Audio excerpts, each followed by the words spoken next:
benefit, keuntungan ketika orang berzikir. Lalu Nabi SAW mengatakan Jannah, al-jannah, surga, surga. Oleh karena itu orang-orang ahli zikir disebut orang-orang yang sedang bertani di kebun-kebun surga. Jadi kalau kita mampir di suatu majlis, cicipi, jangan cuma nonton, ikut baca apa yang dibaca, ikut katakan apa yang dilafazkan. Kita sedang mencicipi buah-buah surga. Subhanallah bihamdi, subhanallahul azim. Itu adalah gharsun atau syajarun min syajaratil jannah, adalah pepohonan-pepohonan surga. Jika satu kali dia baca, dia menanam 10 pohon. Jika dia membaca 100, dia membaca 100, seakan-akan dia menanam 1000 pohon. Jika itu pagi, sore, pagi, sore, pagi, sore, kali 30 hari. Kalau kita mau kali-kali, kalbunya kaya. Kalau orang kaya, mau apa aja bisa kan? Maka ahli zikir itu mau apa aja dia tinggal terbersit di kalbunya, Allah kirim. Lalu bagaimana cara menikmatinya? Maka sebelum kita zikir, kita minta izin kepada Allah. Itulah rahasia syukur. Maka setelah tobat, astagfirullah, kirim Fatihah kepada Nabi, kepada silsilah yang mengajarkan zikir. Itu adalah cara minta izin. Yang tidak berterima kasih kepada makhluk, maka dia belum disebut berterima kasih kepada Khaliq. Dan sebaik-baik terima kasih adalah alhamdulillah. Afdalud doa alhamdulillah. Doa terbaik itu alhamdulillah. Alhamdulillah itu adalah kalimat syukur.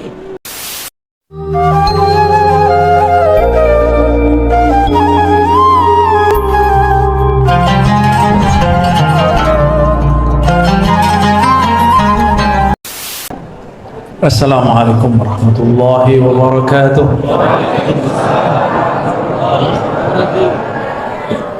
Alhamdulillahi rabbil alamin. Hamdal hamidin, hamdal mustaghfirin, hamdal dhakirin, hamdan yuafi ni'amahu yukafiru mazidah. Ntar Bu ya, sabar. Kelihatan Bu, kalau saya berdiri nanti kayak panglima perang.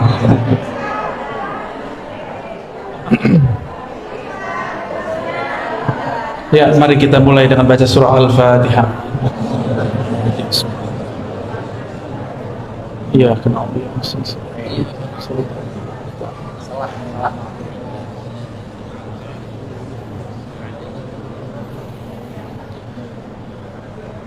Di dalam hadis Nabi SAW disebutkan bahwa Abdullah bin Amr bertanya, ma ghanimatu az-zikr atau majalis az-zikr ya Rasulullah? Apa ghanimah? Ghanimah itu benefit, keuntungan ketika orang berzikir. Wahai Rasulullah sallallahu alaihi wasallam. Lalu Nabi SAW mengatakan al-jannah, al-jannah, surga, surga. Oleh karena itu orang-orang ahli zikir disebut orang-orang yang sedang bertani di kebun-kebun surga. Hadis yang sudah masyhur, para asatidz sudah sangat paham. Nabi mengatakan idza marartum bi riyadil jannah farta'u. Hadis Imam Tirmizi, hadisnya sahih. Jika kalian melewati kebun-kebun surga, bukan satu, kebun-kebun, riyad jamak dari raudhah, kebun-kebun surga, farta'u, maka petiklah. Farta'u juga berarti maka cicipilah. Farta'u juga berarti maka jagalah. Jadi kalau kita mampir di suatu majlis zikir, cicipi, jangan cuma nonton, ikut baca apa yang dibaca, ikut katakan apa yang dilafazkan. Maka kita sedang mencicipi buah-buah surga. Seandainya Allah bukakan mukasyafah, maka orang-orang itu akan memandang ahli zikir dan siapapun bersamanya sedang menanam pohon-pohon surga, sedang mencicipi buah-buah surga. Dalam hadis yang sahih disebutkan subhanallah bihamdi, subhanallahul azim. Itu adalah gharsun atau syajarun min syajaratil jannah, adalah pepohonan-pepohonan surga. Maka tadi pagi siapa yang berzikir subhanallah bihamdi subhanallah al-azim, dia sudah menanam. Jika satu kali dia baca, dia menanam 10 pohon. Jika dia membaca 100, dia membaca 100, seakan-akan dia menanam 1000 pohon. Kalau kita punya kebun sawit 1000 pohon, itu berapa hektar itu? Jika itu pagi sore pagi sore pagi sore kali 30 hari kali 60. Kalau kita mau kali-kali sampai capek-capek sendiri. Maka orang-orang ahli zikir ini qalbuhu athari ghani, qalbunya kaya. Kalau orang kaya mau apa aja bisa nggak? Maka ahli zikir itu mau apa aja dia tinggal terbersit di qalbunya, Allah kirim. Hati-hati antum yang banyak zikir, jangan mikir aneh-aneh ya, nanti ibu-ibu marah. Allah itu pecemburu. Innallaha ghayur, Allah itu pecemburu. Kalimat cemburu menunjukkan cinta. Maka bab zikir ini babul mahabbah, bab cinta, mencintai. Seseorang akan menikmati zikir jika dia cinta kepada yang dizikirkan. Bapak ibu karena cinta datang jauh-jauh hari, datang dari jauh-jauh tempat untuk bertemu orang yang dicinta. Kenapa terasa kemudian ringan? Karena kita cinta. Nanti di surga perjalanan jauh, ada satu pohon baru bisa ditembus dengan 100 tahun perjalanan ya, tapi hanya bisa ditembus oleh ahli zikir sesaat. Oleh ahli surga biasa 100 tahun dia berjalan, dia tidak bisa melewati satu pohon itu. Itulah pohon yang disebut tuba. Tuba liman ra'ani wa amana bi.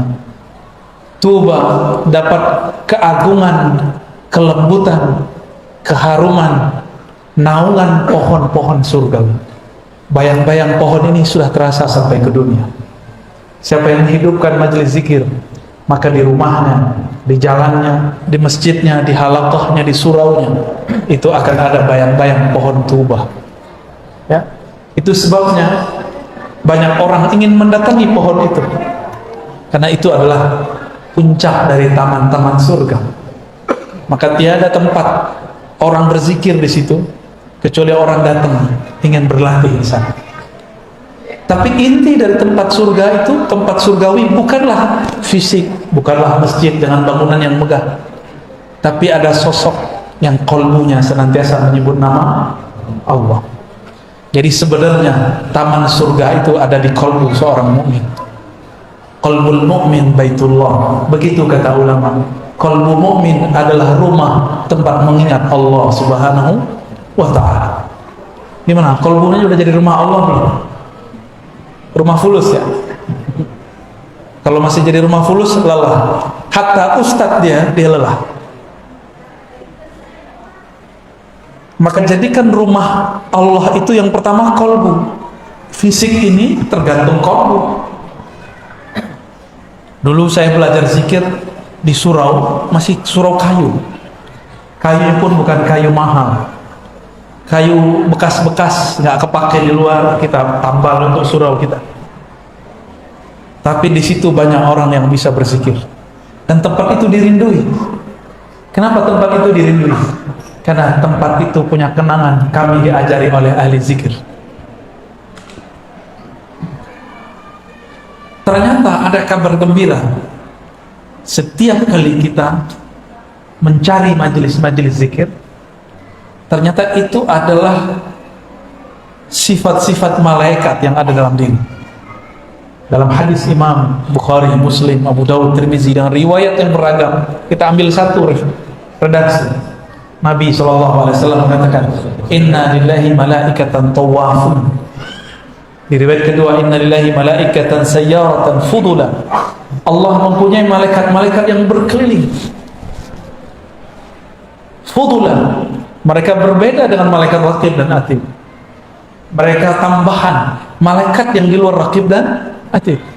Yaltamisuna majalis dzikr. Mereka hanya mencari majelis-majelis zikrullah.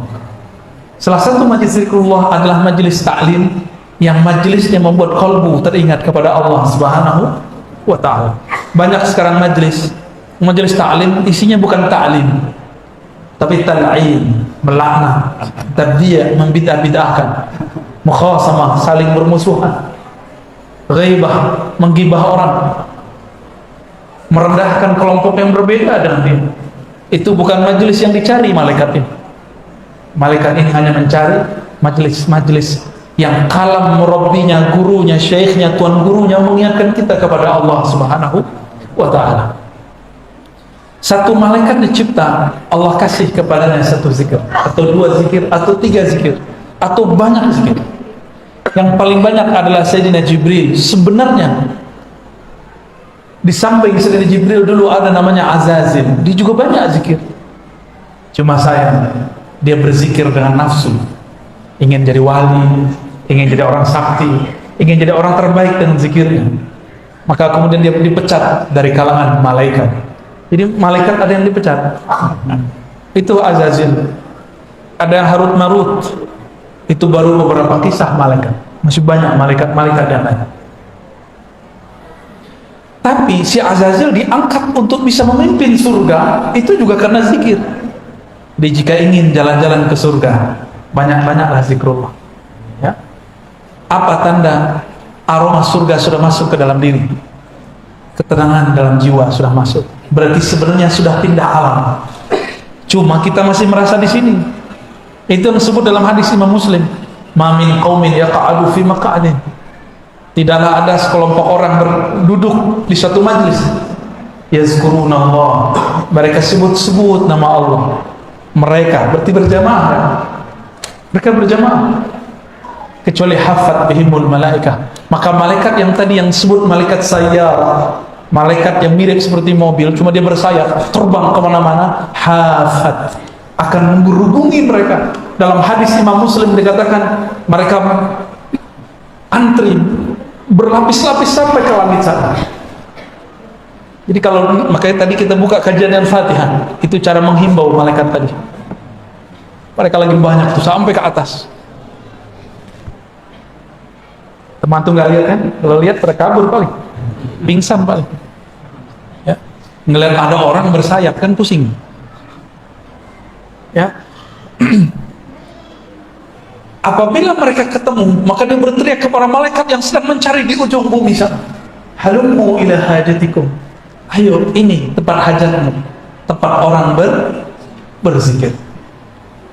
Itulah yang disebut ahli zikir itu masyhur di kalangan malaikat.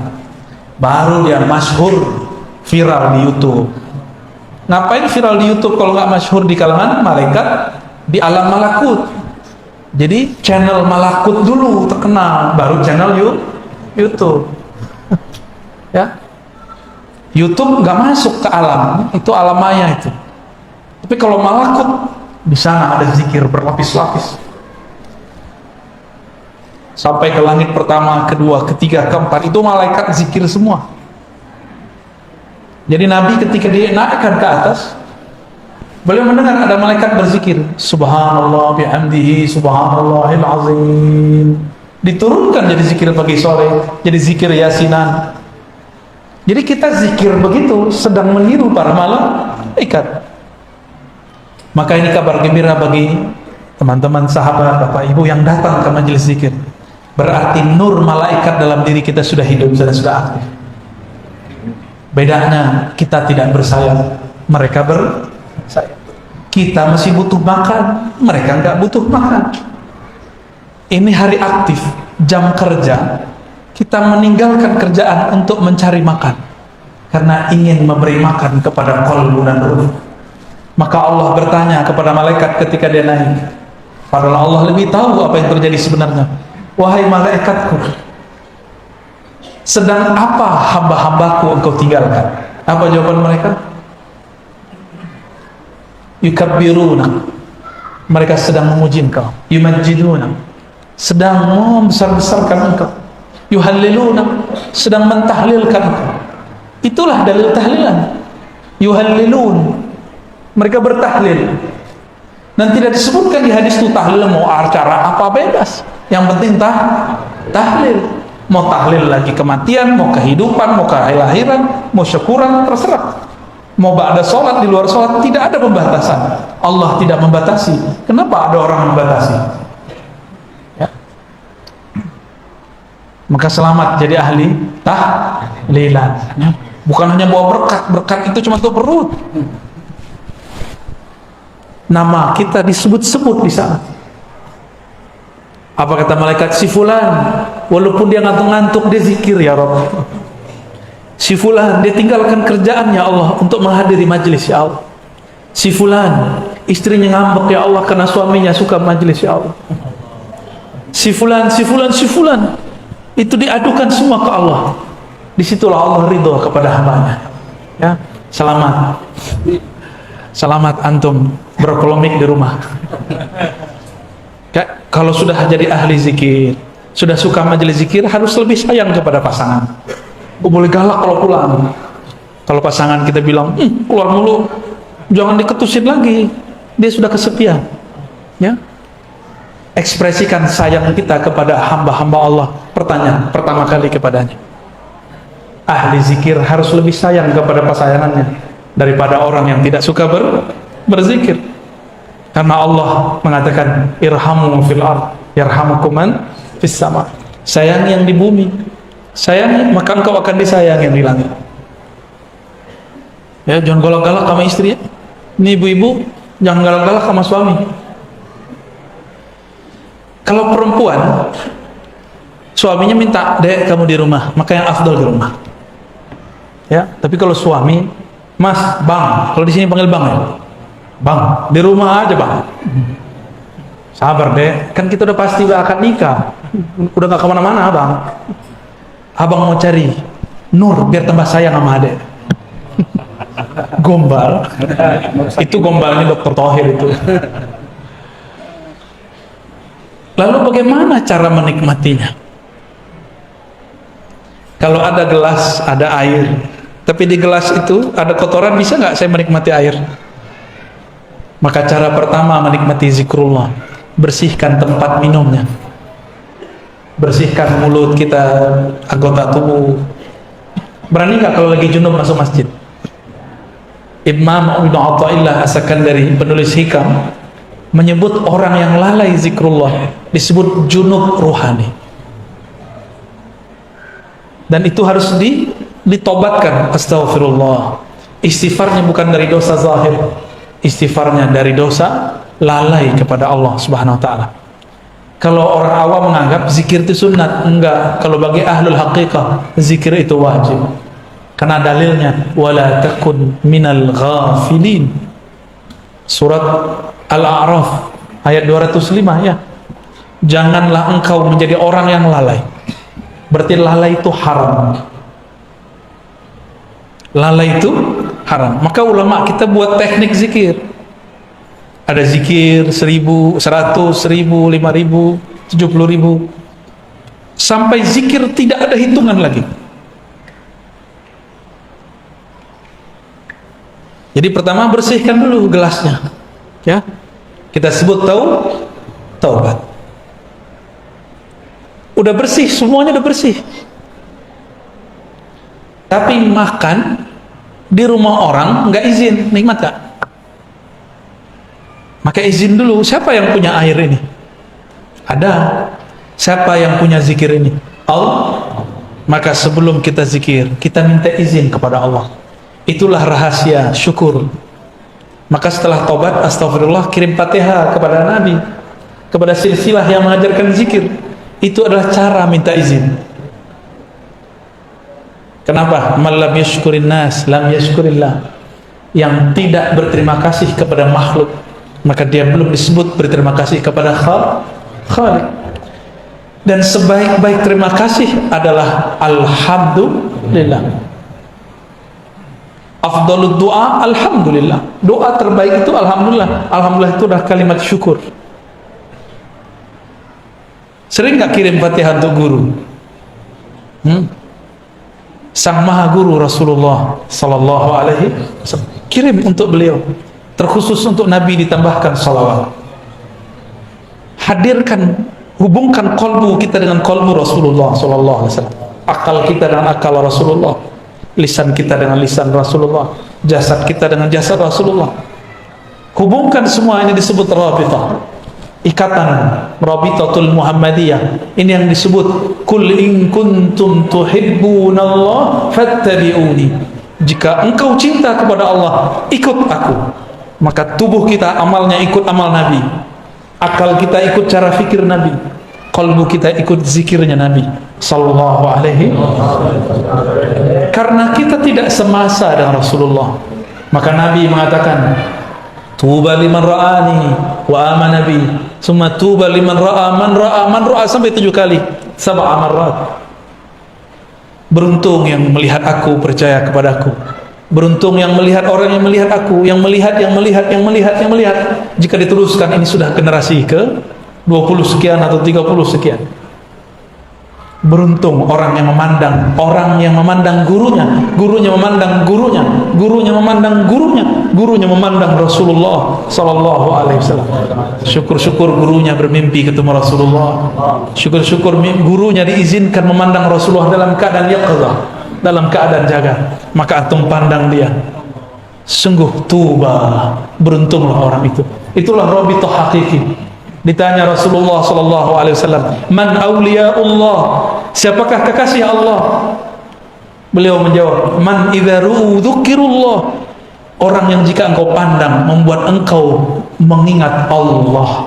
Itulah dalil rabithah terkuat. Hadis Ibnu Majah, hadis Ahmad, hadis Abu Nuaim, Tabarani, Hakim, dan hadisnya sahih. Kita pandang dia, kita ingat-ingat dia, membuat kita ingat kepada Allah Subhanahu wa ta'ala. Jika punya guru begitu, pastikan guru itu seorang wali Allah, ya, seorang wali Allah. Jadi wali Allah itu bukan orang yang pakai pakaian seperti saya ini, pakai begini bisa siapa saja. Tapi kalau kita kenang dia, kalam-kalamnya, sikapnya, ahwal-ahwalnya, akan membuat kita pindah melihat alam menjadi melihat yang menciptakan alam. Apa maksud hadis ini? Kalau berzikir mau nikmat harus punya guru, ya, harus punya guru. Ada yang pernah kursus bahasa Inggris setahun lewat YouTube nggak bisa, ya. Tapi kalau dia belajar kepada guru bahasa Inggris, cukup 40 hari dia langsung bisa ngomong, minimal ngomong I love you, ya, thank you. Pasti ada yang bisa dia serap kalau dia berguru. Maka berzikir itu jangan hanya lewat YouTube. Carilah guru di tempat kita yang ahli zikrullah, ya. Sudah berapa tuh? Pertama taubat, kedua izin dengan cara bersyukur, terima, kita berterima kasih, kirim. Yang ketiga tadi sholawat. Yang keempat itu meluruskan niat. Niat itu tergantung kenal kepada yang dizikirkan. Jika kenal kepada Allah dengan sebenar-benar ma'rifat, kita akan zikir karena dia layak dizikirkan. Tapi kebanyakan orang awam kenal Allah, Allah itu tempat ngadu, boleh. Allah ini tempat menunaikan semua hajat, boleh. Tapi itu awam. Orang awam itu kalau dia zikir cuma karena ada hajat, nggak ada hajat dia nggak zikir. Padahal kita setiap saat berhajat kepada Allah Subhanahu wa ta'ala. Kalau lagi hidup susah, dompet lagi tipis, itu kencang baca sholawatnya, ya, kencang tahajudnya, bahkan sholat duha aja kencang. Padahal tidak ada hadis mengenai sholat duha melancarkan rezeki. Yang ada cuma orang yang sholat 4 rakaat di awal pagi, di awal hari, Allah cukupkan hidupnya sampai sore hari. Ulama kita beda pendapat nih, sholat apa ini? Sholat syuruk apa sholat duha?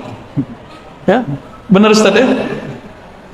Man shalla arba'an, ya, yang sholat 4 rakaat di awal hari, ya, kafahullah, Allah cukupkan hajatnya sampai sore hari. Hajat kita kepada Allah hajat apa? Hajat zahir atau hajat batin? Lebih banyak hajat yang mana? Jangan-jangan zahir. Maka datang ke Ustaz Thohir. Ustaz Thohir, doainnya bisa beli mobil. Jadi ke Ustadz itu minta doa beli mobil. Bener ya? Datang ke Kiai, Pak Kiai doain anak saya sakit. Semuanya fisik. Pak Kiai doain saya lagi banyak utang, semoga bisa bayar hutang. Jadi Kiai ini, karena dia simbol-simbol Allah di muka bumi, maka jadi tempat mengadu orang-orang untuk usul fulus. Karena minta jodoh. Ustaz Thohir diminta, Ustaz nikahi aneh Ustaz. Oh, salah Ustaz, tolong doakan saya semoga dapat jodoh. Kenapa minta ke Ustaz? Karena Ustaz ini dipercaya dekat kepada Allah. Padahal Ustaz nggak ngerasa dekat juga. Ustadznya ada Ustadz lagi di belakang dia. Sekarang coba kalau datang ke guru nggak nanya begitu. Nanya gimana? Ustadz tolong bimbing saya supaya sholat khusyuk. Ustadz dia bingung, sholat gue juga belum khusyuk. Ustadz bimbing saya untuk menjadi ahlullah. Gitu kalau datang ke Ustadz. Berarti niatnya sudah sahih. Itulah yang disebut ilahi anta maqsudi wa ridhaka matlub. Ya Allah, hanya Engkau tujuanku. Berarti tujuan zikir bukan pengen sakti, bukan pengen dapat duit banyak, bukan juga pengen cari ketenangan, bukan pengen cari khusyuk, enggak. Nanti antum zikir nggak khusyuk, nggak mau zikir lagi. Ya, jadi jangan belajar zikir karena pengen ini. Zikir itu karena supaya Allah ridho. Ridho artinya rela. Yang penting Allah rela sama kita. Allah kalau sudah ridho, hambanya ini pendosa dimaafkan. Tapi kalau Allah belum ridho, walaupun antum itu sholat sehari 700 rakaat, itu tidak diterima. Kok bisa begitu? Karena Allah belum ridho, kan yang dipandang Allah kalbunya. Jadi baca ilahi anta maksudi wa ridhaka matlubi itu penting. Disebut tashihun niyyah, meluruskan niat. Kami kalau dulu belajar hadis, belajar Quran, ada namanya adab hamilil Quran atau adab talibil hadis. Adab belajar santri Quran, santri hadis. Nomor pertamanya apa? Tashihun niyyah, meluruskan niat. Tapi saya baru dibimbing meluruskan niat bukan waktu belajar hadis, waktu belajar zikrullah. Guru saya bilang meluruskan niat. Dulu belajar hadis enggak, belajar aja. Walaupun kita diajarkan adab-adabnya, tapi tidak diajarkan melafazkannya.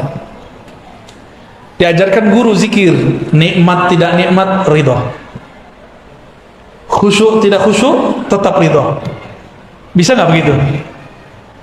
Zikirnya tetap jalan meskipun tidak terasa nikmat. Kenapa zikir tidak terasa nikmat? Az-zikru syifa'un. Zikir itu obat. Obat itu untuk yang berpenyakit. Obat itu murrun wala hulwun. Obat itu pasti pahit, tidak manis. Benar, obat manis pahit. Yang manis itu obat demam anak-anak tuh. Apa namanya? Wah, antum iklan. Tapi obat orang dewasa pahit atau manis? Pahit. Mau mengobati kalbu? Maka nikmati pahitnya zikrullah, nikmati pahitnya tahajud. Orang tidur kita bangun. Nikmati pahitnya sedekah. Itu bertengkar loh dalam hati. Coba antum sedekah bertengkar di hati. Kasih enggak, kasih enggak, kasih enggak, kasih enggak. Enggak, sih, enggak sih. Pasti begitu tengkar. Udah megang tasbih, datang syaitan, bid'ah. Syaitan tuh. Ada yang merasa tuh ya? Udah jalan tasbihnya, subhanallah, subhanallah. Tahu-tahu handphone bunyi, terganggu lagi. Maka tips menikmati zikir, apa kata Allah kepada Sayyidina Musa? Ikhla'na alaik, tinggalkan sendalmu, aksesorismu. Jadi kalau mau zikir, matikan handphone. Ya, matikan handphone. Kita punya smartphone yang canggih. Nih, kalau lagi zikir, dia di-off-kan dulu sebentar. Ya, di-off-kan ini. Gimana cara meng-off-kan ini? Pakai syahadat. Asyhadu alla ilaha illallah. Ajak, wahai akal pikiranku, bersaksilah tidak ada yang berhak disembah kecuali Allah, Nabi Muhammad Rasulullah sallallahu alaihi wasallam. Syahadatkan akal kita, syahadatkan kalbu kita, baru zikir. Nah, ini paling kunci. Setelah tadi meluruskan niat, kembali ke depan. Syahadatkan diri kita sebelum mau zikir, mau sholat, mau sedekah, mau apa aja, syahadatkan dulu. Siapa tahu ketika kita selesai sholat, terus kita keluar, terus kita mau sholat lagi, pernah terjebak kepada kekufuran, kufur yang tidak terlihat. Maka kita syahadatkan dulu pikiran ini, kalbu ini, tubuh ini, baru kita masuk lagi ke alam zikrullah. Ya, jadi sudah berapa? 5 ya. Bisa diulang. 1, tobat. 2, syukur. Pertama, syukur kepada makhluk, kirim Kenapa Al-Fatihah? Karena Al-Fatihah itu ada alhamdulillah di dalamnya. Alhamdulillah adalah afdhalud doa, afdhalus syukur. Syukur tertinggi, doa terhebat. Terus sholawat. Kenapa sholawat? Yang membuat kita bisa zikir sekarang Nabi bukan? Kalau Nabi nggak ajarkan, bisa nggak kita? Jadi sombong sekali kalau ada orang zikir tidak bersolawat. Inilah perbedaan antara Jibril dengan Azazil. Itulah beda antara Nabi Muhammad dan Iblis. Itulah beda antara mukmin dengan kafir. Dia bersolawat. Ya, banyak-banyak solawat. Kalau bukan karena solawat, zikir kita nggak diangkat. Solat kita yang nggak khusyuk itu nggak akan diterima. Ada yang khusyuk solat zuhur tadi? Khusyuk apa kusut? Kusut. Jujur aja lah. Itu solat antum masih diangkat karena ada salawat di belakangnya. Jangan debat lagi pakai sedina nggak pakai sedina. Gagal fokus namanya. Ya, salawat aja. Ini mau salawat, debat dulu dalam badan. Pakai sedina nggak ya? Orang lagi sholat masih debat. Kita udah ada di hadapan musuh nih. Mau pakai jurus apa nih? Gak ada. Kalau sudah mau pergi perang, sholat itu berperang dengan syaitan, dengan diri sendiri. Jangan pakai teori macam-macam, langsung. Inilah yang dikatakan oleh Imam Abu Ali Ad-Daqqaq, zikrullah silahul muridin. Zikir kepada Allah adalah senjata para murid. Udah punya senjata belum? Udah pernah dikasih sama guru dulu, dikasih ijazah, ditalkin, diasah nggak? Udah diasah, udah dilatihkan belum? Pertama dihunjam dulu ke jantung kita, ya, diarahkan juga ke bagian-bagian yang lain. Itu latihan sebenarnya.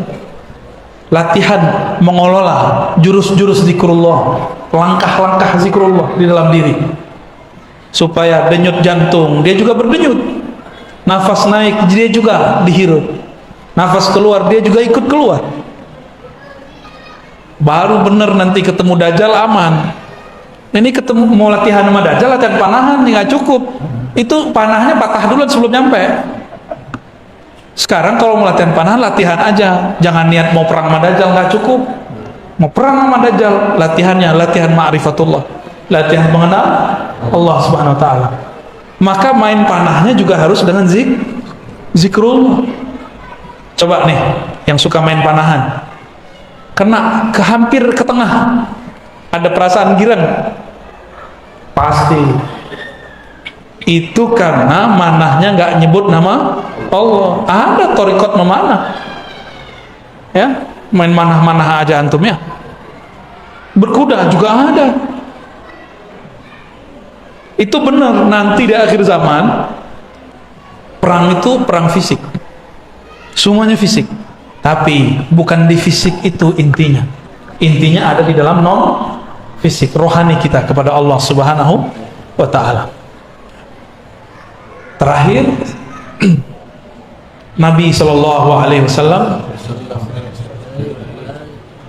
pernah mengatakan kepada Muaz, wahai Muaz, tiadalah mamin amalin anja, tidaklah ada amalan yang lebih mudah untuk membebaskan seseorang min azabil qabr, daripada azab kubur. Yang lebih hebat amalan itu daripada zikrullah. Hadis riwayat Imam Tirmizi dan Ahmad. Azab kubur itu azabnya agak beda. Dia semi-semi azab neraka. Jadi lebih kepada azab nafsiyah. Ada juga jasadiahnya. Ada yang pernah ini nggak? Ustaz Thohir pernah ditahan di imigrasi nggak? Untuk keluar negeri? Belum ya? Mau coba nggak? Baru sekali ya. Oh gitu. Kawan saya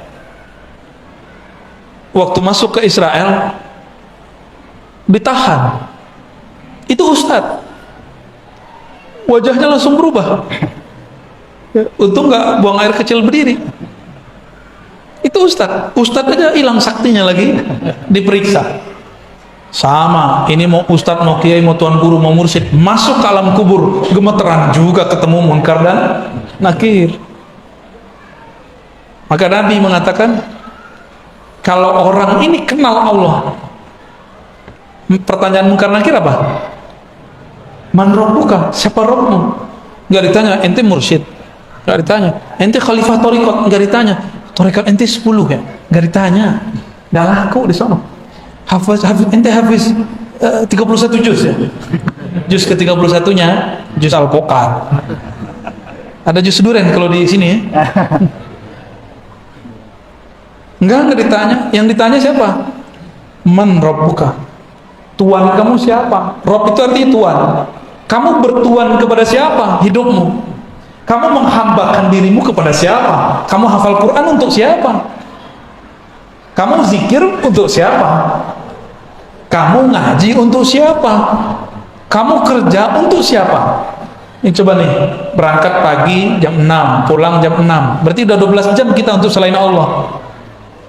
Maka kerjanya harus diniatkan sebagai ngabdi kepada Allah. Kalau enggak, ketika kita jawab Robbi, bingung apa mau jawab. Kerjaanku. Jangan-jangan tuan kita handphone. Antum ini kan gak bisa lepas dari handphone. Bener? Jujur aja lah ya. Lebih bid'ah smartphone yang dari Cina tuh atau tasbih? Dari Cina juga. Lebih bid'ah mana? Kata kawan, ya sih pegang handphone, ngajar pakai handphone, bahkan pakai tablet. Terus bilang, tasbih itu menyerupai Yahudi. Saya cari-cari Yahudi selama di Yerusalem pakai tasbih nggak ketemu. Mulai dari tentaranya, orang-orangnya, petaninya, orangnya riwi-riwi, rahib-rahibnya nggak ada pakai tasbih. Yang ada pakai kupluk. Dan jenggotnya lebih panjang daripada jenggot bapak. Jenggot bapak itu masih kurang sunnah. Apalagi jenggot aneh. Masya Allah. Nggak ketemu. Jadi mereka ini kan nggak senang langsung Yahudi. Malah ada yang bilang tasbih itu punya Saulin. Ya salam, ini ketahuan nih suka nonton kungfu nih.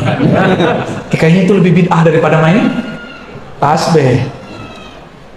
Nggak belajar usul fikih dengan benar, bahwa ada yang disebut al-maqsud, ada yang disebut dengan wasail, wasilah. Tujuan orang megang tasbih, tujuan orang megang handphone apa?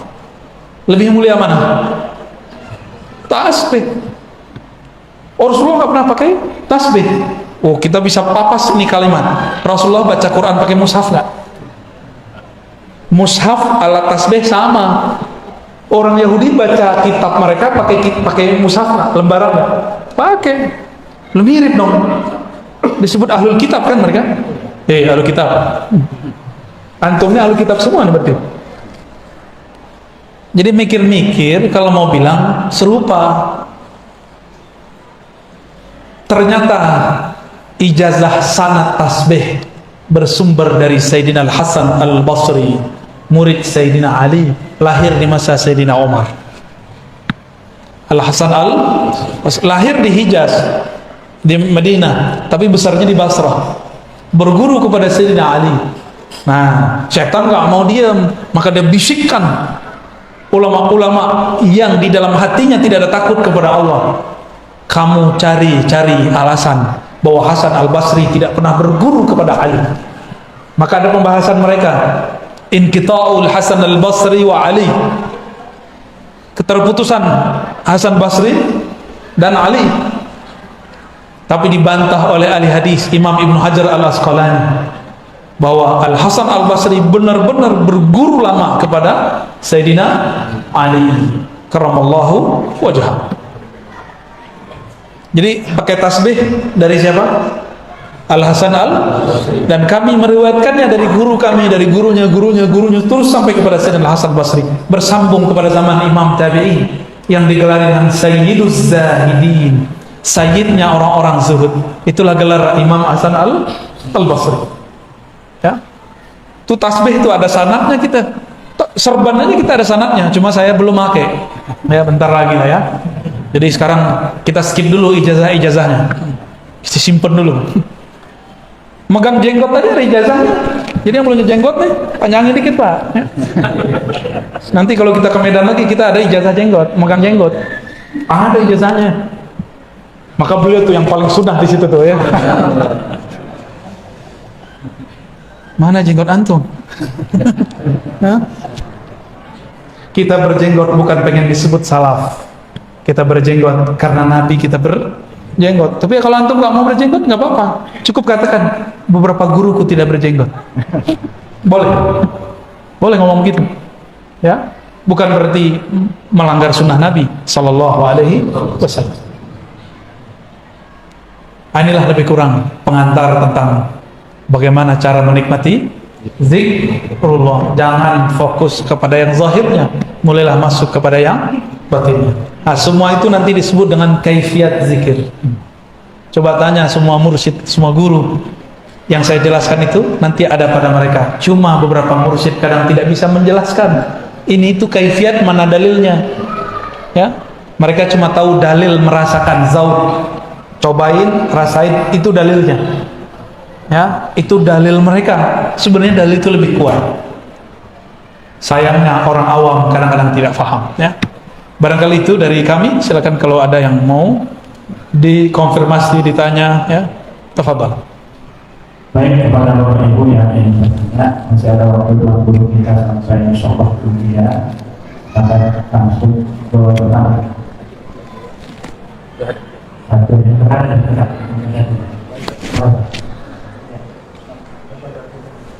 Ahsan nanti pakai kertas. Nanti. Udah sekarang baca aja dulu. Mungkin panitia yang ke depannya. Assalamualaikum warahmatullahi wabarakatuh. Assalamualaikum. Izin Bu ya. Apakah atau bagaimana zikir yang bisa menyampaikan kita ke makom tertentu? Penjelasan itu. Baik. Pengen naik makom? Berarti niat ilahi anta maksudinya nggak benar. Ya, sebenarnya mudah. Guru kita biasanya kalau yang oke, itu sebelum talqin zikir ngajak istighfar dulu.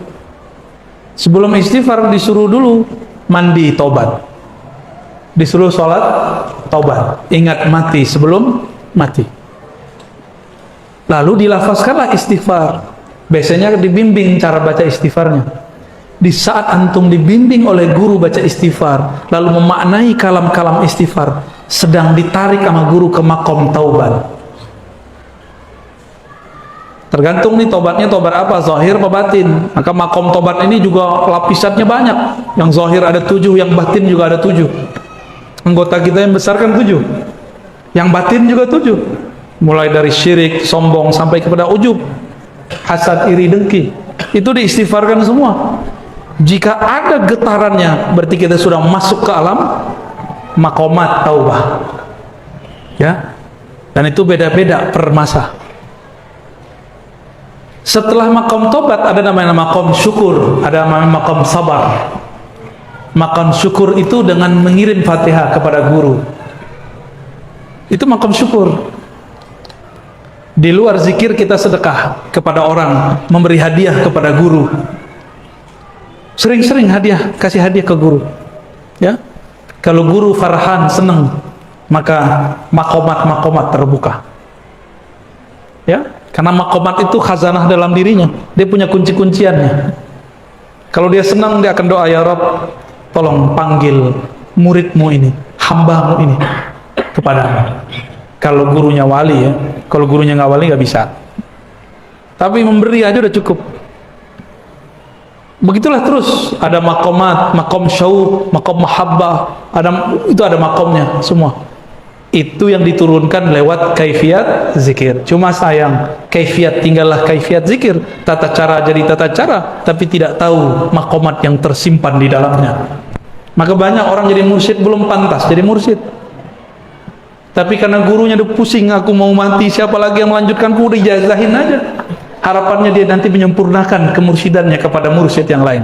Ini baru bergelar mursyid 1, udah nggak mau berguru sama yang lain. Padahal di ijazah itu diwasiatkan untuk menghormati ahli fikih, ahli Quran, ngaji kepada ulama. Baru dapat ijazah, baru dapat gelar khalifah, udah nggak mau ngaji sama orang. Berarti berkhianat kepada ijazahnya. Makanya la yubarak alaih, tidak diberkahi. Ya, baca tuh ijazahnya para mursyid. Ya, ijazahnya apa? Kalau di Naqsyabandiyah itu jelas. Ya, di Qadiriyah jelas, di Syaziliyah jelas. Ada ijazahnya. Ya, baik, lanjut. Assalamualaikum warahmatullahi wabarakatuh. Ini ada pertanyaan, apakah ruh itu ciptaan Allah? Saya pernah dengar dari Ustaz, ruh itu adalah titipan dari Allah. Saya jawab pakai Quran ya, bukan pakai pendapat saya. Surat Shad, surat Al-Hijr, surat As-Sajdah menyebutkan apa? Nanti nomornya akan saya sebutkan semua ya. Silakan dilihat sendiri. Surat Shad 71, 72, 73 itu bahas ini. Apa kata Allah? Begitu juga Al-Hijr, begitu juga As-Sajdah. Inni khaliqun basharan min tin. Aku ciptakan manusia. Ini tubuh ini bashar namanya. Ini dari saripati tanah. Jika ini sudah sempurna, sawaituhu, aku sempurnakan dia, sudah siap dia untuk ditiupkan ruh. Nafakhtu fihi min ruhi. Aku tiupkan kepadanya ruhku. Berarti Allah nggak bilang aku ciptakan rohku. Allah mengatakan nafakhtu, aku hembuskan. Kalau tubuh ini aku ciptakan. Ini pelan-pelan ya. Ini banyak yang gagal paham. Mursyid padahal masih gagal paham. Itulah bedanya orang berilmu dengan cuma ahli zikir. Malaikat ahli zikir ditantang sama Allah. Ambiuni bi asma'i haula, kabarkan kepadaku nama-nama benda-benda ini. Bisa nggak malaikat jawab? Nggak bisa, para malaikat lebih dulu berzikir daripada Nabi Adam. Maka al-ilmu muqaddamun ala dzikr. Ilmu lebih dulu daripada zikir. Ulama lebih mulia daripada orang yang berzikir 1000 tahun, karena dia belajar satu bab mengenai Allah, dia sama dengan duduk zikir 1000 tahun. Kalau enggak nanti malah debat lagi, keras lagi hatinya. Coba baca aja ayatnya. Inni khaliqun, sungguh, Allah pakai sungguh, masih aja budek, masih ada debat. Banyak orang debat di luar sana. Aku ciptakan manusia min, jelas minnya, min tin, tanah. Tapi giliran roh, nafakhtu, aku tiupkan. Jadi sebenarnya gak usah nanya. Maka yang bertanya roh itu dicipta atau tidak, sebenarnya itu pertanyaan tidak sunnah. Itu pertanyaan bid'ah. Ya, itu pertanyaan bid'ah. Karena teksnya tidak menyebutkan itu. Ya, maka saya menyarankan para pencinta Allah yang meniupkan roh, cukuplah bertanya, mengatakan, apakah roh dicipta? Antum jadi orang alim ngomong begitu, malah jadi miring kan? Ntar salah-salah paham, dikira di dalam diri kita ada Allah, kan gawat. Aku hembuskan. Kalau saya menghembuskan sesuatu ke dalam plastik, Saya pindah nggak ke dalam plastik. Allah menghembuskan rohnya. Min ini bisa dari, bisa sebagian. Dua-duanya ada sir di situ. Bukan ini litab'id, bukan ini dibelah dua terus pindah, bukan. Itu gagal paham, nggak ngerti bahasa Arab namanya. Ngaji bahasa Arab lagi. Ya. Nausorot, kalau nggak jadi sarap. Ketika Allah menghembuskan, bukan berarti Allah pindah ke dalam kita, cuma masuk hembusannya. Mudah bagi Allah itu. Jangan serius-serius amat ya. Kira-kira begitu ya. Jadi bid'ah menanyakan ruh itu makhluk, tapi bid'ah kan banyak bagiannya. Ada bid'ah hasanah sama saya. Kapan dia jadi hasanah kepada saya, atau ada lagi pembahasannya? Tanya ke Ustaz Thohir nanti ya. Khalas. Terakhir ini ada satu lagi. Apakah beda antara orang yang berzikir mengamalkan zikir bersilsilah dengan orang yang mengamalkan zikir tapi tidak bersilsilah? Mohon nasihat bagi yang berzikir yang tidak bersilsilah. Orang silat nggak berguru sama lat tengkar, sama orang silat berguru. Cakepan mana jurusnya? Imam Abu Ali Ad-Daqqal ngomong, zikrullah itu senjatanya orang beriman, murid. Senjata harus dilatihkan nggak? Harus dilatihkan. Ada gurunya, ada mentornya, ada murabbinya. Masa untuk fisik guru silatnya ada, untuk fitness biar badannya kekar, six pack. Tahu six pack, Bu? Bapak-bapak ini sudah lewat badannya, six packnya dari samping, belendung perutnya udah. Jika tubuh fisik harus dilatih. Ada orang latihan fitness tanpa guru, tanpa trainer, gimana? Keseleo nggak badannya? Sakit-sakit? Kita sama guru aja sakit-sakit, apalagi gak sama guru. Itulah sebabnya kenapa ada orang gila berzikir. Dia berguru, tapi yang dia amalkan bukan yang dia pelajari. Tunggu aja ntar begini. Tunggu aja ya. Itu orang pengkhianat kepada gurunya. Gurunya bilang amalkan ini nak, yang diamalkan yang lain. Ya, nggak percaya sama guru, syak kepada syekhnya. Baik, sudah jam 3 ya. Mari kita tutup kajian ini, kita lanjut nanti malam ya. Ntar malam. Habis isya apa habis maghrib? Habis maghrib. Baik. Kata ini udah kholas, nanti malam ya insyaallah. Baik, Bapak Ibu, sahabat-sahabat Allah, kita minta kepada Allah Subhanahu wa taala semoga Allah menerima kita sebagai hamba-hamba yang zakirin, yang banyak berzikir. Astaghfirullahalazim, Allahumma rahmanir rahim ya karim. Ya Allah yang maha pengasih, yang maha penyayang. Di dalam qalbu kami ya Allah sepi namamu ya Allah. Di dalam qalbu kami ya Allah sedikit sekali menyebut namamu ya Allah. Sedangkan Engkau memandang ke dalam qalbu kami ya Allah. Maka ampunkan kurangnya nama Engkau dalam qalbu kami ya Allah. Famla qulubana bi asma'ika wa sifatika ya Rabb. Ya Allah, penuhilah qalbu kami dengan nur namamu, nama-namamu yang indah ya Rahman ya Rahim. Penuhilah qalbu kami dengan nama-namamu, sifat-sifatmu yang sangat lembut ya Rabb. Keluarkan dari qalbu kami syirik, keluarkan dari qalbu kami semua kebencian. Sebagaimana Engkau menyebut dirimu Rahman Rahim, maka teteskan Rahman Rahimmu, kasih sayangmu ke dalam qalbu kami yang sempit ini. Harapan kami ya Rabb, dengan tetesan Rahman Rahim, qalbu kami jadi luas dengan mencintaimu, mencintai Rasulmu, dan mencintai umatmu, hamba-hambamu. Allahumma ij'al hubbaka ahabba ilaina min kulli syai'. Ya Allah, jadikan cinta di qalbu kami kepada Engkau lebih banyak, lebih besar daripada kami mencintai yang lain. Hatta kami melebihi cinta Engkau ya Allah daripada mencintai diri kami sendiri, mencintai orang tua kami, pasangan kami, anak-anak kami, harta-harta kami. Ya Rabb, qalbu kami selalu berubah. Pagi ini mukmin, sore jadi fasik. Sore beriman, paginya jadi fasik. Karena Engkaulah yang menggenggam qalbu kami ya Allah. Maka robahlah hati kami, bolak-balik hati kami dalam taat kepadamu. Jika Engkau tetap ingin merubah hati kami ya Allah, maka rubahlah menjadi tambah cinta kepada Engkau ya Allah, tambah rindu kepada Rasul ya Allah. Ya Rabb, hawil ahwalana ila ahsanil ahwal. Jika keadaan kami kurang baik, maka rubahlah keadaan kami menjadi lebih baik. Ya dafi'al bala, wahai yang menolak bala. Bala yang paling besar adalah saat kalbu kami tidak menyebut nama Engkau. Maafkan kami ya Allah, jika datang pandemi kami lupa kepada Engkau. Kami katakan kami beriman, tapi tidak ridha tentang takdir Engkau.